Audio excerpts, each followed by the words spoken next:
Jack Benny program. Starring Jack Benny with Mary Livingston, Phil Harris, Rochester, Larry Stevens, and yours truly, Don Wilson.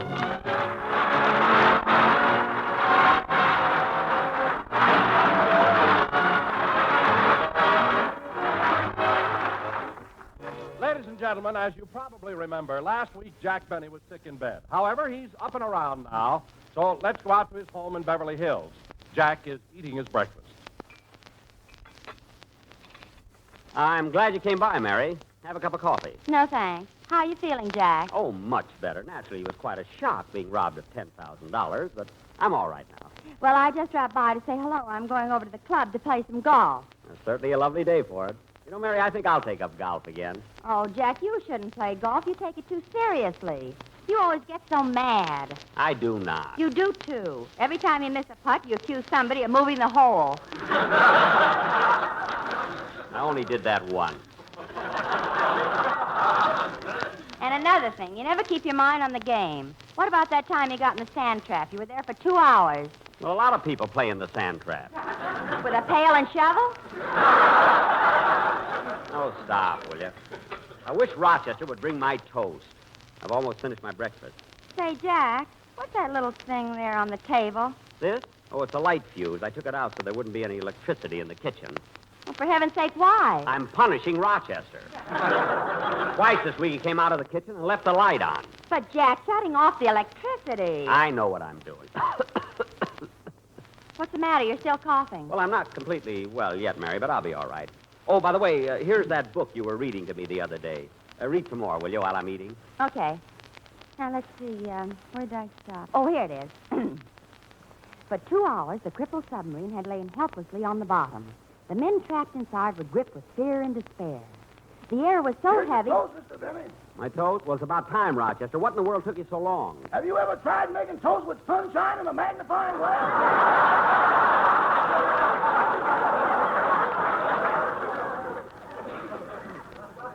Oh. How about giving me back that fuse now, boss? Well, do you think you've learned your lesson? No, but the icebox is defrosted, and that ain't going to help the food. Oh, my goodness, I forgot all about that. Is all the food spoiled? Well, not all, but you know that fish you bought for tomorrow night? Yes. Well, he ain't going to make it.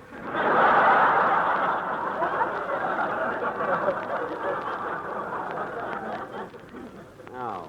Well, would the fish be all right if we had it tonight? Boss, you couldn't eat that fish if you cooked it in life, boy. Then just throw it out. Here's the fuse. Hurry and put it back. And take that miner's lamp off your hat. Yes, sir. Finish reading the book, Mary. Okay. The air was so heavy that breathing was labor. A violent current caught the submarine and rolled it to one side, spilling the groggy men on the floor. It took almost all their strength to... Answer the door, Rochester. Answer the door, answer the door. Quiet, quiet, Polly. Yeah, you ain't paying me. Go ahead, Mary. Go ahead, finish the book. Go ahead. Okay. It took almost all their strength to rise to their feet. Every man knew that hope of rescue was fading. Gee. Then suddenly they heard a faint tapping on the outside of the sub. Tap, tap. Tap, tap, tap. Tap, tap. Tap, tap, tap. A look of hope came into the men's eyes as the tapping continued. Pardon me, boss, but Inspector Flanagan is here to see you. Oh, the detective. Excuse me, Mary. Hello, Inspector. Hello, Mr. Benny. I just dropped in to talk to you again about the robbery. Good, good. Come on, sit over here by the window. Thanks. Inspector, don't you ever have your oil changed? Huh? Nothing. How are you coming along on the case? Well, I came to tell you that I thought I caught the guy that robbed you. He fitted the description precisely. He did? Yeah, he had a cauliflower ear, broken nose, scar on his cheek, and a little mole on his chin.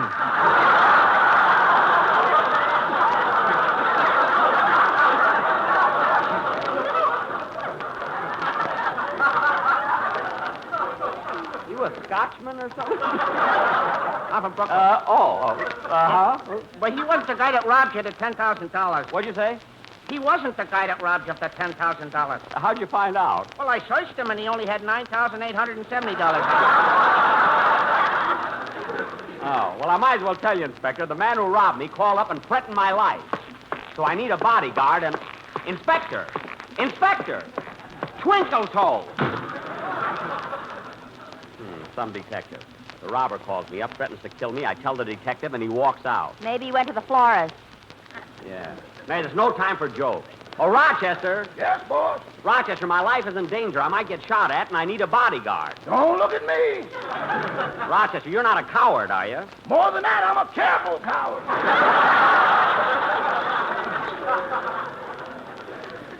Well, anyway, I didn't mean you. I wondered if you knew anyone who'd be a good bodyguard. Well, now, let me see. I got it. You know, boss, Joe Lewis is in town. Joe Lewis, the heavyweight champion? Rochester, I could never get him for a bodyguard. I think you could if you worked it right, boss. I was talking to him the other day, and he told me he wants to be a radio comedian. Uh-huh. So if you let him think that maybe he could be one, he'd come over and talk to you.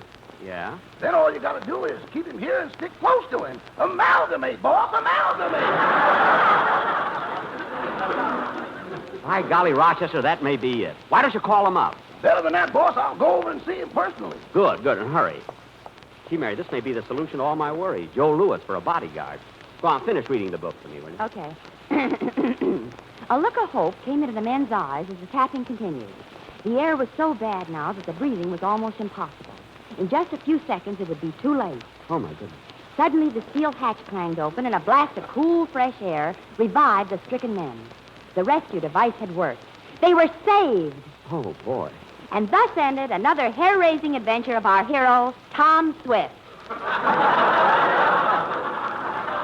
Hot ziggity. What a guy. And you're always talking about little women. Why, if they were just Hello, more... Mr. Benny. Hello, Miss Livingston. Hello, Larry. Hello, Larry. The door was open, so I just came on in. How are you feeling, Mr. Benny? A lot better, kid. Thanks for asking. I had to ask. It's in my contract. Oh, yes. Say, Mr. Benny, I've got a swell song for next Sunday's program. Would you like to hear it? I sure would, kid. Go ahead and sing it. All right. Oh, boy, that Tom Swift. He led a life just like I did. Jack Benny and his electric rifle. Jack Benny in the darkest...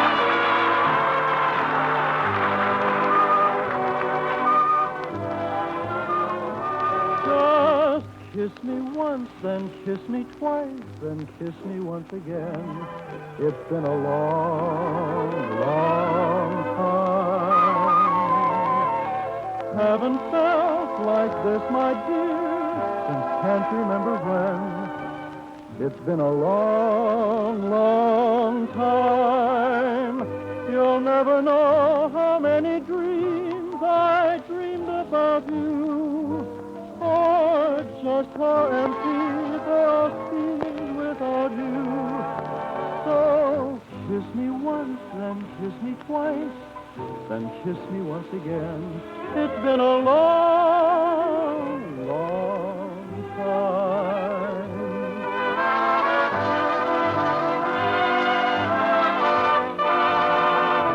My dreams have been so empty, dear, without you. So kiss me once, then kiss me twice, then kiss me once again. It's been a long, long time.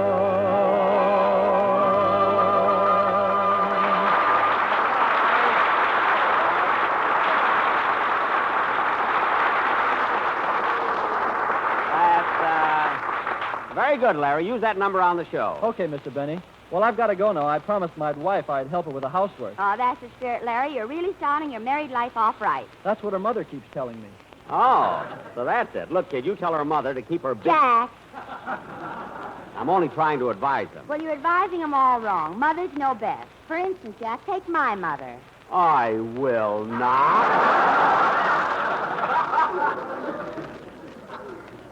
Jack. All I'm trying to say is that my father always helped my mother with the house cleaning. Mary, when your mother grabs your father by the back of the neck and wipes the floor with him, that's not house cleaning. Believe me. Besides, how can she get him in all the corners? And another thing about your mother... For the million things she gave me. Polly. Well, I've got to run along now, Mr. Benny. Okay, so long, kid. So long. Jack, I know you don't like Mama, but I wish you wouldn't talk about her in front of people. Oh, Mary, I'm only kidding. If I didn't like your mother, would I have her picture hanging in my living room? You only hung it up when you lost the target to your darts game. You nearly lost that gag, too, there. Mary, I'm improving, too. Last night when I was playing, I got one chin, one ear, and 3 noses. I'm getting better all the time. Answer the door, Rochester. Answer the door. Polly, Rochester isn't here. Oh.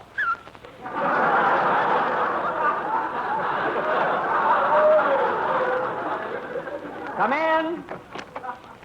Oh, hello, Don. Come on in. Hello, Jack, Mary. Hi, Don. I'm glad to see you looking better, Jack. Must have been quite a shock being robbed of $10,000. Yeah, I was ribbed about it, too. Yes, it was, but I'm feeling fine now. By the way, Don, would you like a cup of coffee? No, thank you. Works for me. Buys his coffee at the drugstore. Well, Jack, I'm going to run along or I'll never get to that golf game in. Oh, are those your clubs, Mary? You know, I play golf occasionally, but just walking around the course doesn't keep me in trim. I like a game where there's a lot of jumping around. You mean tennis? No, checkers. No, I thought your fingertips looked a little muscle-bound there. Don, you probably don't like golf because you don't play it well. What do you mean I don't play it well? Why, just last week I was in a tournament. We were approaching the 18th hole, and there I was on the edge of the green. The whole tournament was at stake, and I couldn't make up my mind which club to use. But my caddy, he knew what to do. Believe me, Don, Excuse me a minute. Hello? Yes. Well, maybe so, but I thought that... Well, if you think so, okay. But wouldn't it be better if I just... Well, all right, if you want it that way. Goodbye.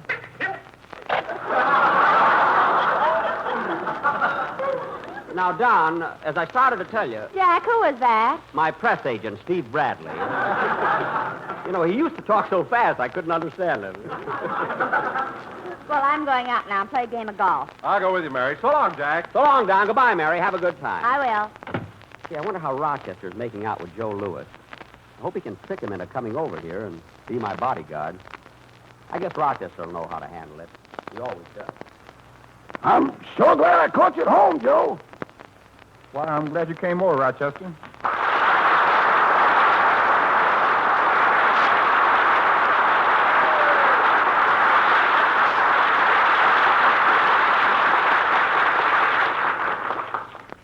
You know, Joe, so many things have happened since I saw you last, I don't know where to begin. Well, there's no hurry, Rochester. Would you like another drink? Well, I had 2 already. One more won't hurt you. Okay, pour it out. Thanks. Rochester, have you ever thought about being a prize fighter? No, I'm just drinking this milk to be friendly.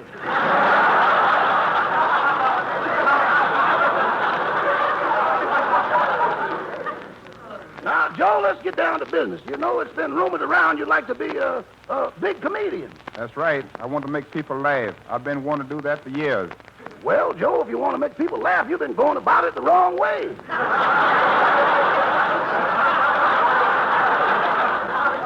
Who told you that? Max Smelling, Tony Galeno, Jim Braddock, and Buddy Bear. That's who. Well, them fellas have no sense of humor.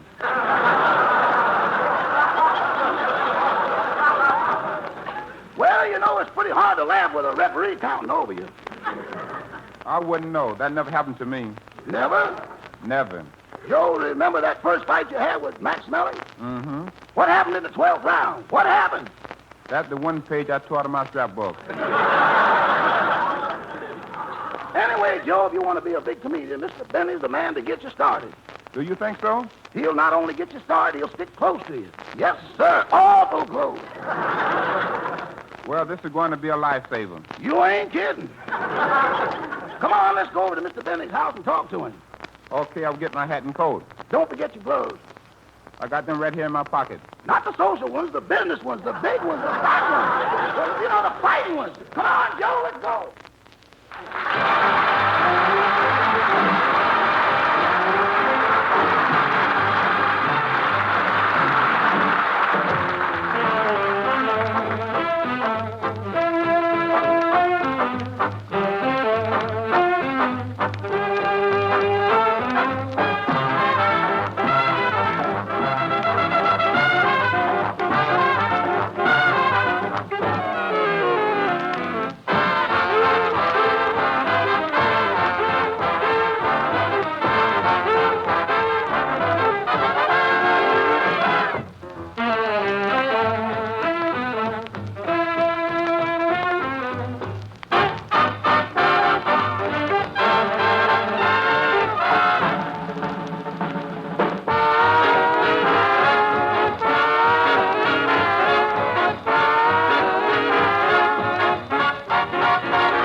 gee, it's 20 minutes to 7.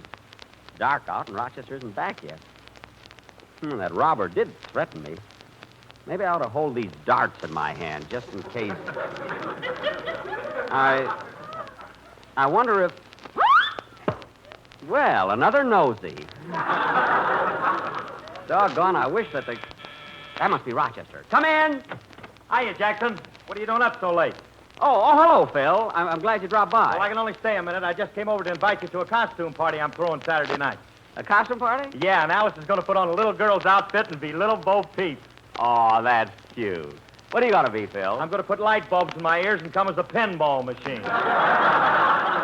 A pinball machine? Yeah, by 11 o'clock, I'm tilted anyway.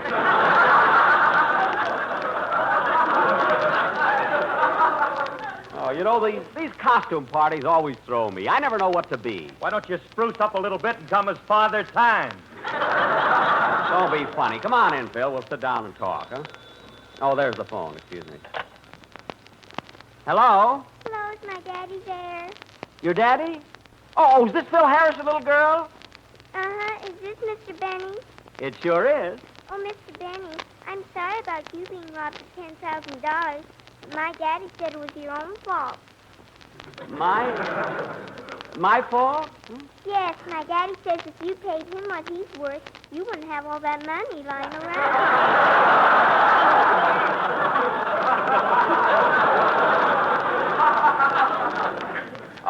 Oh, I see. Can I talk to my daddy now? Yeah, just a minute, honey. Phil is for you. It's your little girl. Okay. Hello, honey. Hello, hotshot. Anything wrong, baby? Uh-huh. I got my dolly on the sidewalk, and it's all broken. Oh, well, that's a shame. Which dolly was it? Pretty one with the long eyelashes. And the curly blonde hair? Yes, the one you said looks just like you. Well, Dawadi will get you another one just like me. Oh, goody. When are you coming home? Right away. Well, Mommy wants you to stop by the store and get a loaf of bread, a head of lettuce, and some corn. All right, honey. Does she want corn on the cob or canned corn? Mommy says when it comes to corn to leave that up to you.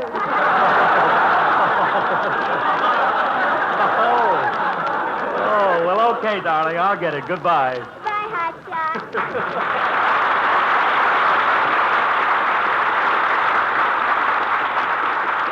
Oh, gee, Phil, your daughter's so cute. How old is she? I don't know, Jackson, but last year she was 3. Oh, well, then she's 4 now. Could be. It could be. Yes, sir, they sure grow up, don't they? Oh, boss, he's here. He is, Rochester? Yeah, he's waiting in the den. Oh, excuse me a minute, will you, Phil? Yeah, I gotta go anyway. So long, Jackson. So long, Phil. Rochester, have Joe Lewis come in. Okay, but remember, boss, he don't know he's going to be your bodyguard. Yeah. He only came over here because he thinks you're going to get him started as a comedian. I know. So make him think he's funny. I will, don't worry. Call him in. Yes, sir. Come on in, Joe. Joe, I'd like you to meet Mr. Jack Benny. Pleased to meet you, Mr. Benny.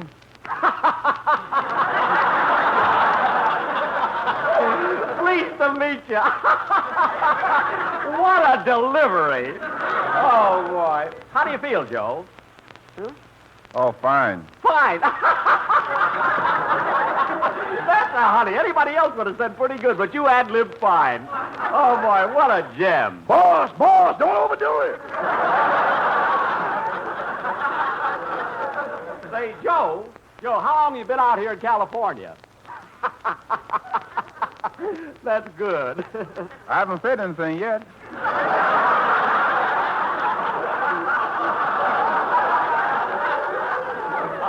I was still laughing at fine, That was dynamite. Huh? Well, boss, I'll leave you two alone to discuss business. All right, Rochester. Say, Joe, I've got a little proposition to make to you. What's the proposition? Well, you see, I'm a little more experienced as a comedian than you are, so if anyone ever starts pulling jokes at your expense, well, I'll sort of help you out, you see. Mm-hmm. And naturally, you're a little younger and stronger than I am, so if anyone starts punching me or picking a fight with me, you see, you'll help me out. But, Mr. Benny, why should anybody want to start a fight with you? Because I'm such a heel. I mean,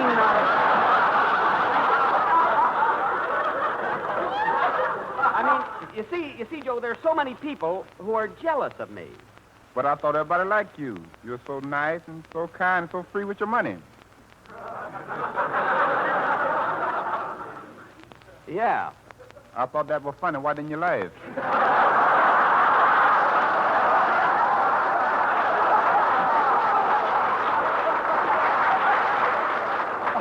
Oh, yes, free with my money.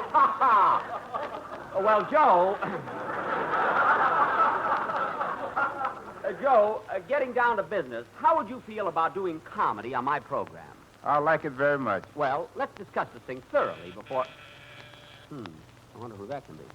Oh, Joe, would you mind taking a little walk with me? Where to? To the front door. Come on, Joe. Aren't you crowding me a little bit, Mr. Benny? Oh, pardon me. Just a minute. Okay, Benny, you asked me. What? I told you what had happened if you blamed to the cops about me sticking you up, and now I'm going to give it to you. Take that. Ooh. And that. Ooh. Joe, he's beating me up. Fight with him. Oh, I can't fight with just anybody. Who did he ever lick? I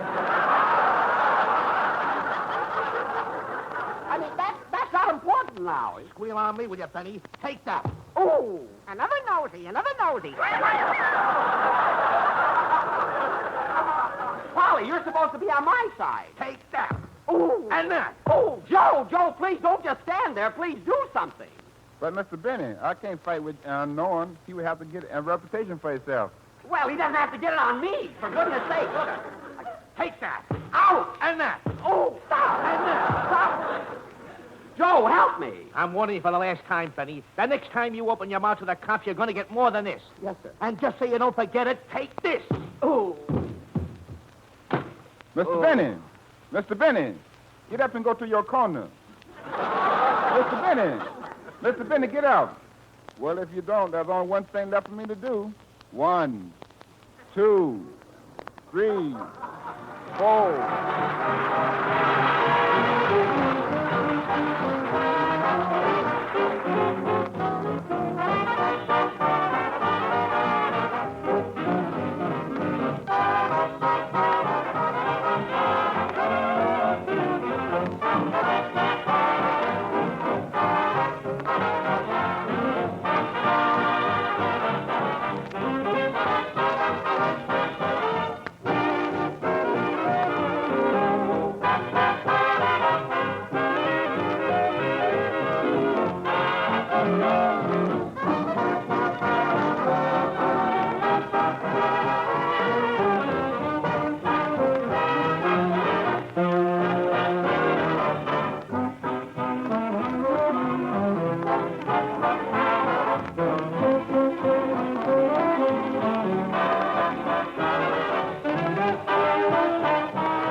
$39, $40, $41, $42, $43, $44. Joe, you can stop already. I'm feeling better. Anyway, I got to go to the Maskers now, do a show at 6 p.m. on another network. Good night, folks. You've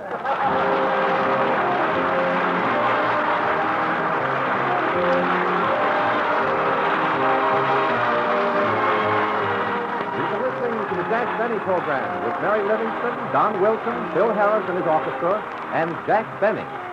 Larry Stevens, young singing star of the program, steps forward now to sing Stars in Your Eyes. Larry?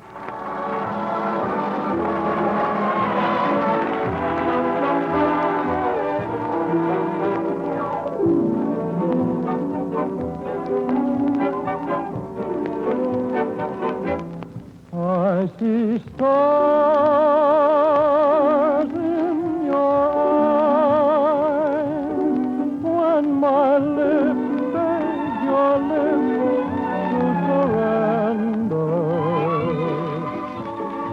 Stars in your eyes.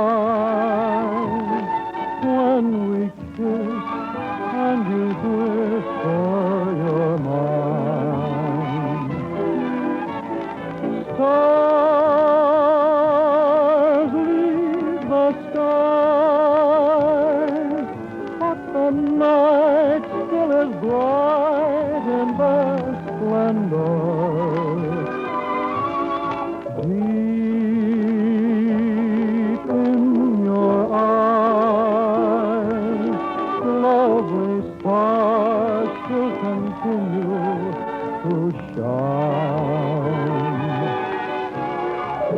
No matter what dawn may bring, no matter what you may say, there's always one little thing that always gives you away. Stars in night make me thrill with a thrill oh so tender. I realize love is ours by the stars in your eyes. Stars in your eyes.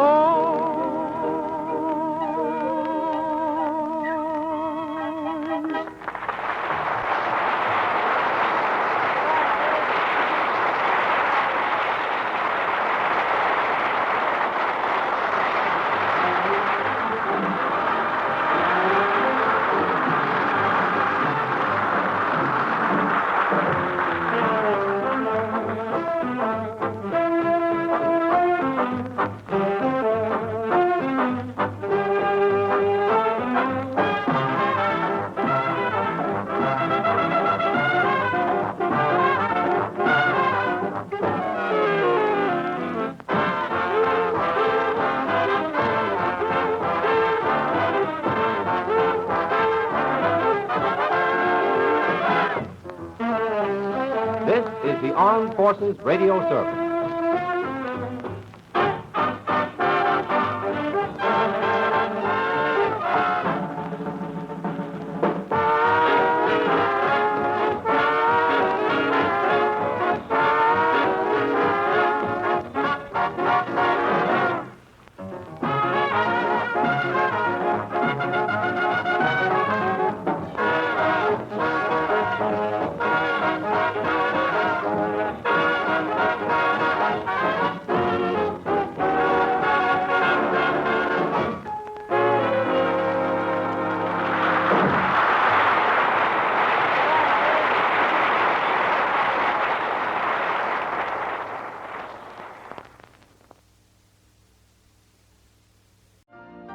You've been listening to the OTR Gold Network. Find more classic radio at otrgold.com.